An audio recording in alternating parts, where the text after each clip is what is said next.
Hello, you absolute legends. In the weird and wonderful world of fake speedruns, there are so many methods of choice people can use to cheat that we've amassed a fantastic selection of varying examples. But generally, they always fit into one of two categories. The first group are the fakes that are so easy to spot you can see it just by looking at them. The most famous example being Butterbun's historic Mario speedrun. This is a beautiful piece of art that brings a tear to my eye every time. In this case, it was so obvious that even the casual players could tell. But usually, these types of fakes are spotted by experts, noticing something that doesn't make sense according to the rules of the game. The other category would be speedruns that have been faked in ways that are impossible to detect with the human eye, no matter how knowledgeable you are in a game. The most common example would be splicing, editing together two separate videos in an attempt to make it look like one. There are multiple instances where Super Mario 64 world record speedruns were caught as fake through audio analysis, showing clear splicing. But you could never detect that unless you use technology. But sometimes a fake speedrun can lie somewhere in between, and the speedrunner we will take a look at today is the perfect example. The runner Floby, previously named Toxic Flow, joined the Minecraft speedrunning community at the beginning of 2021. At the beginning, nothing seemed out of place, and his progress was pretty typical. Most top runners didn't even know who Floby was, let alone suspect him of foul play. In May, however, things changed. Floby got a really good time, far better than anything he had gotten before. It was so good that it would have put him well into the top 10, beating many of the most well-known players around. Naturally, this caused people to take notice, and for the first time, all eyes were on Floby. But something wasn't quite right about Floby's run. At first glance, everything seemed normal, but when the other top players really thought about what was happening on screen, they knew it didn't add up.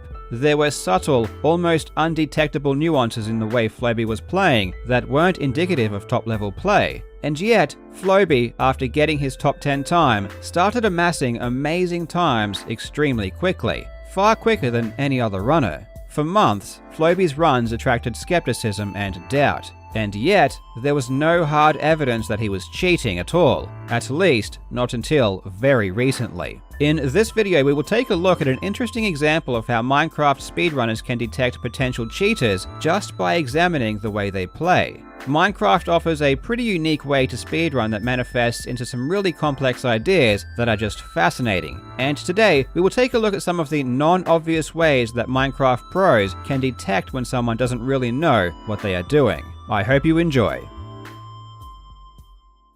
Now legends, before we go on, this video is sponsored by Mech Arena. Mech Arena is an awesome new team-based 5v5 shooter, and is the kind of game where you can jump straight into it with no experience and have some fun, or you can really dive deep into the mechanics for some pretty surprising skill-based competition. I really like the mechanized style. It aligns perfectly with the robotic, unemotional delivery of my videos. There are tons of mechs and weapons to unlock, as well as achievements to complete. Through playing and winning battles, you get upgrades which allow you to do more damage, have more health, and you can even unlock special abilities. I'm pretty selfish when I play. I like to wait and hide while my team members soak up damage before I jump out and mop up enemies while they reload. I've always said, if you want to be the best, sometimes sacrifices have to be made, and in this case, the sacrifice just happens to be my teammates. Mech Arena has just launched globally, and in celebration they are running a huge event in the game right now, with some pretty sweet daily welcome rewards which you'll definitely want to grab. It's completely free to play on Android and iOS, and if you use my link or this QR code, you'll receive a Steel Reaper skin, 500 A-coins, and 70,000 credits. I'm going to be playing this for a while, so you can add me as a friend and we can even have some matches. Just make sure to use my link when you join up. The skills required to speedrun Minecraft at the top level are not the same as other games. Generally in speedrunning, the thing that separates the pros from the amateurs is mechanical ability. In a game like Mario 64, runners will grind each specific technique thousands upon thousands of times, and at the end of the day, the world record belongs to the person who makes the least mistakes. This is because the environment never changes. No decision making is required, as you already know ahead of time what you're up against. Minecraft is different. The environment changes every time, and therefore it's decision making that rules supreme as the most important skill a runner can possess. Players need to spend time learning theory, learning fluid concepts, memorizing mathematical formulas, and cultivating their spatial awareness. All of these skills have nothing to do with mechanics and occur in a player's mind, not in their fingers. This means that the players with the best runs may not necessarily be the most skilled. All of this being said, the fact that Minecraft's primary weapon decision-making isn't something that you can immediately see does allow more people in the community to cheat. You don't really need to spend 6 months grinding mechanics to make a believable cheated run. It's far better to simply fake your decision-making ability. And what's the easiest way to do that? Well, it's to know what you're going to be dealing with ahead of time, and plan things in advance.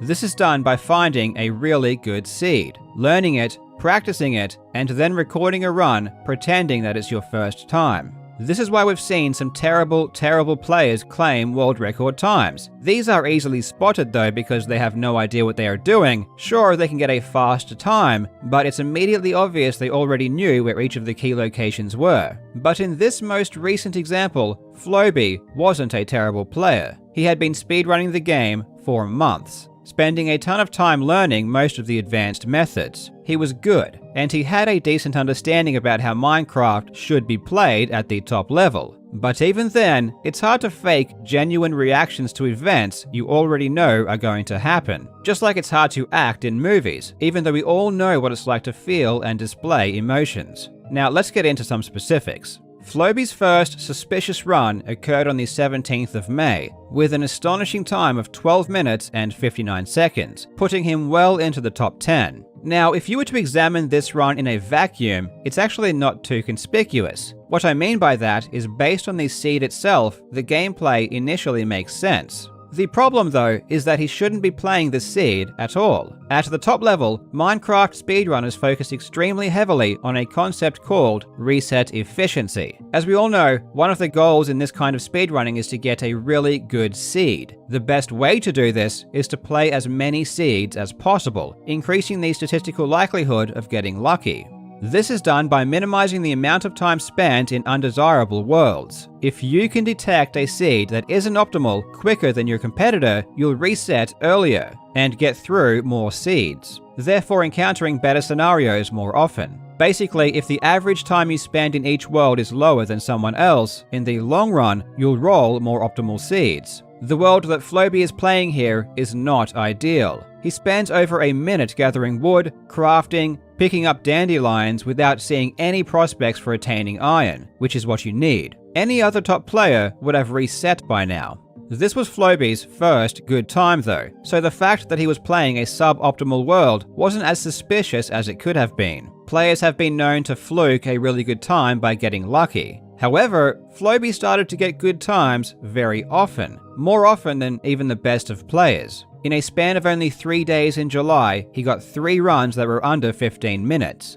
This is insane. To give a comparison, a couple of months earlier there was a tournament called Break the Record Live. The tournament contained 7 runners who played 12 hours a day for 3 days. Out of those 7 runners, only 5 runs total ended up being less than 15 minutes. But Floby was able to achieve 3 himself in the same time. In each example, Floby's reset efficiency was terrible. The only reason these runs ended up being fast was because he got quote-unquote lucky later on. Top players never hope to get lucky though. If the way forward isn't immediately obvious, they will just move on to the next seed. Floby's contemporaries could tell that based on the way he was playing, he shouldn't be able to achieve times this quickly. Floby's decision-making was also suspicious in other areas, and this leads to another subtle concept known as overcommitment to a scouted route. When you plan things in advance and have a good idea in your mind about how you want to play a seed, it actually makes it pretty hard to make good spontaneous decisions.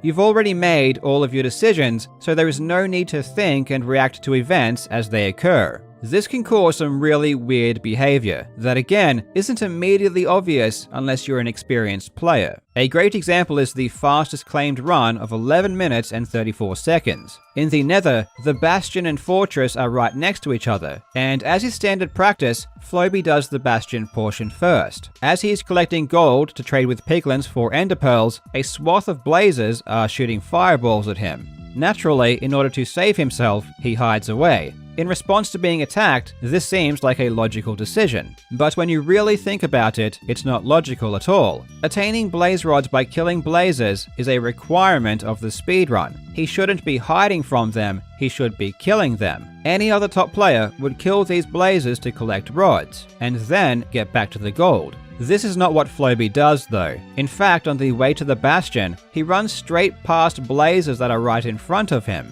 So given that you need to kill blazes, and they are right there, why didn't he kill them? It's because he hadn't planned to. In his mind, he already had an idea of what he wanted to do, and when. He knew he wanted to do the bastion first, and then kill blazes afterwards. So when blazes appeared, he simply ignored them. This might have also happened because when he scouted the seed previously, these blazes weren't there, so they weren't factored into his thought processes.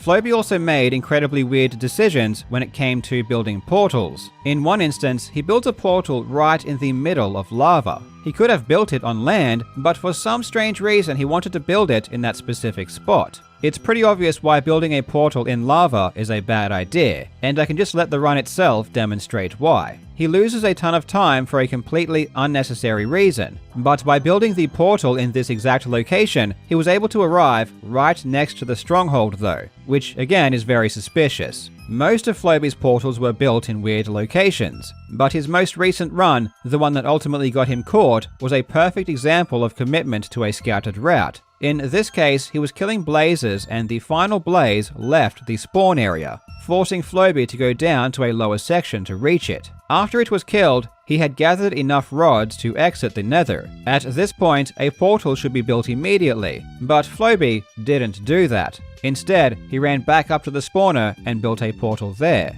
Again, there was no reason for this, but when you think about it, it makes sense. When Floby was practicing this seed earlier, he always built his portal up here. So when the situation changed and a blaze escaped, he was unable to improvise and make new decisions. Floby's runs also contained more obvious signs of cheating, like knowing where random chests were located, knowing where the portal room was located inside of the stronghold, and a general lack of scouting and looking around. But I found the more subtle clues far more interesting.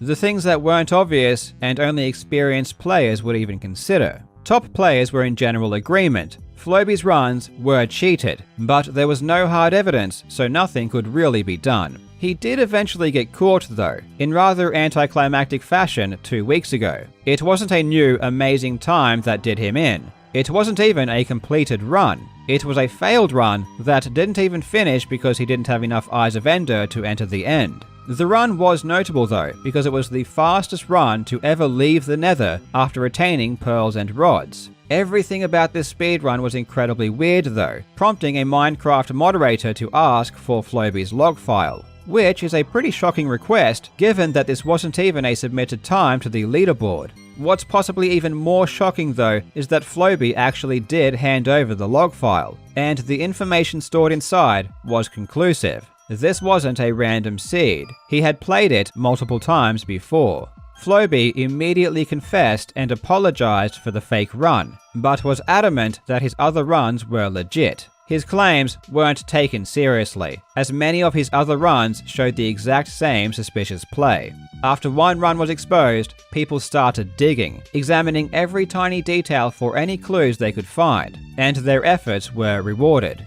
Resetting in Minecraft used to be a massive chore. You had to quit to title, select single player, click create new world, change the difficulty to easy, and select create new world again. This was really annoying, so a macro was created to do everything with a single click. This process was extremely fast and resulted in a rapid-fire sound of successive clicks. The clicks were so fast that for the entire time, no one had noticed that Floby's clicks were different. There were 2 extra clicks that shouldn't be there.